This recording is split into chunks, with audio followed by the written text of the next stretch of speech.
की वक्फ बोर्डाची वक्फ amendment bill वक्फ बोर्डाला खरंच संसदेची जागा बळकायची होती का, अशी ती लोकसत्ता ऑनलाईनची बातमी, त्याचं मी प्रिंट आउट काढलंय. त्याच्यात पुढे असं दिलेलं आहे की वक्फ बोर्डाने खरंच संसदेवर दावा केला होता का. दिल्लीतील वक्फ बोर्डाच्या एका वरिष्ठ अधिकाऱ्यानं नाव न सांगण्याच्या अटीवर सांगितले की मी 18 वर्षापासून दिल्ली वक्फ बोर्डात काम करत आहे. बोर्डाने संसद परिसर किंवा लगतच्या संकुलावर कोणताही दावा केलेला नाही. माननीय मंत्र्यांचा हा दावा खरा नाही.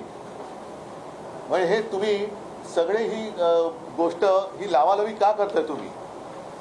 एका ठिकाणी आपण बघतो की जसं मी स्वतः परवा फोन केला होता, एक आमचा कार्यकर्ता आहे मुस्लिम पुण्यामध्ये, त्यांनी हिंदू एका व्यक्तीवरती अंत्यसंस्कार केले. मी त्याचं कौतुक केलं. आणि शिवसेना प्रमुखांनी कधी सगळे मुसलमान देशद्रोही आहेत असं कधीही म्हटलेलं नाहीये, अजिबात म्हटलेलं नाहीये.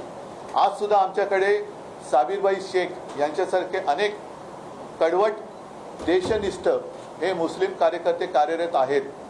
आता त्याच्याबद्दल एकदा भाजपने जाहीर केलं पाहिजे.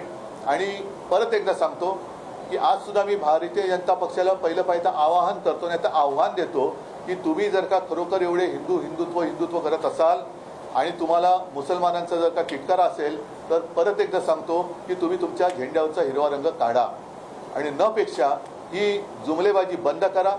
गरिबांमध्ये या मारामाऱ्या लावालाव्या दरवेळेला ही भाजपाची वाईट सवय आहे की फटाक्याची वात पेटवायची आणि पळून जायचं आणि तो फुटून सगळं झालं का मग मिरवायला यायचं की आम्हीच लावली होती वात. पण वाट लागली त्याची जबाबदारी कोण घेणार. तर पहिली वाट लावायची, मग वाट लागल्यानंतर आपण यायचं आणि आम्हीच सगळं काही केलं. ही वृत्ती जी आहे त्याचा आम्ही विरोध केलेला आहे. थोडक्यात आम्ही बिलाला विरोध करण्यापेक्षा यांच्या ढोंगाला आणि त्याच्यानंतर या जमिनी बळकावून यांच्या व्यापारी मित्रांना ते जे काही देणार आहेत त्या भ्रष्टाचारावर विरोध केलेला आहे.